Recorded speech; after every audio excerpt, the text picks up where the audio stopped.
कि 1000 लोगों ने मुखालफत की कि जी हुकूमत खत्म हो गई।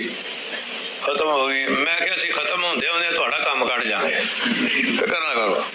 अब शहबाज शरीफ पे देखे, इसकी कोई स्कीम कामयाब नहीं हो रही। अब इनके अंदर इंशाअल्लाह ताला ऐसी फूट पड़ जाएगी PDM में कि ये उठने के काबिल नहीं होंगे। और PTI जो है उसकी सोच अच्छी है, लीडर ईमानदार है, दयानतदार है, नेक है, और वो चाहता है, उसके अंदर जज्बा है मुल्क को बनाने का, मुल्क को संभालने का, मुल्क को आगे लेके चलने का। शायद पता नहीं ये इस्तीफा देते हैं, असम्बली तोड़ते हैं या नहीं तोड़ते। ये उधर हमारे माशाल्लाह बड़े बेहतरीन दोस्त बैठे हैं ना गलत बातें सुनाने के लिए। अपने सामने सौदेबाजी की है, कोई सौदेबाजी नहीं हुई, कहीं कोई जिक्र तक नहीं हुआ सौदेबाजी का।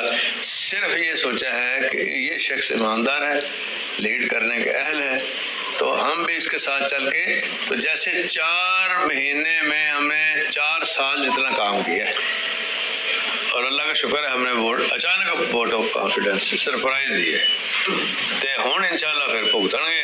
हुण उन्हां दी वारी है, जब बलवी साहब कहेंगे जी के वोट ऑफ कॉन्फिडेंस ले, तो बस फिर इनको जान के लाले पड़ जाएंगे। लाहौर में है, अब तो असेंबली भी टूट गई, अब क्या कर रहे हैं वो? मुलाकातें शहबाज यार उन्होंने उत्थे बहरिया घर है, तो उत्थे आके अपना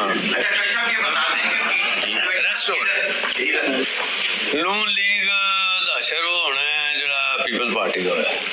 अब जिन्होंने ये झूठे वादे किए थे, उसमें राणा सनाउल्लाह उस टीम को हेड कर रहा था, उसको नवाज शरीफ ने बुलाया।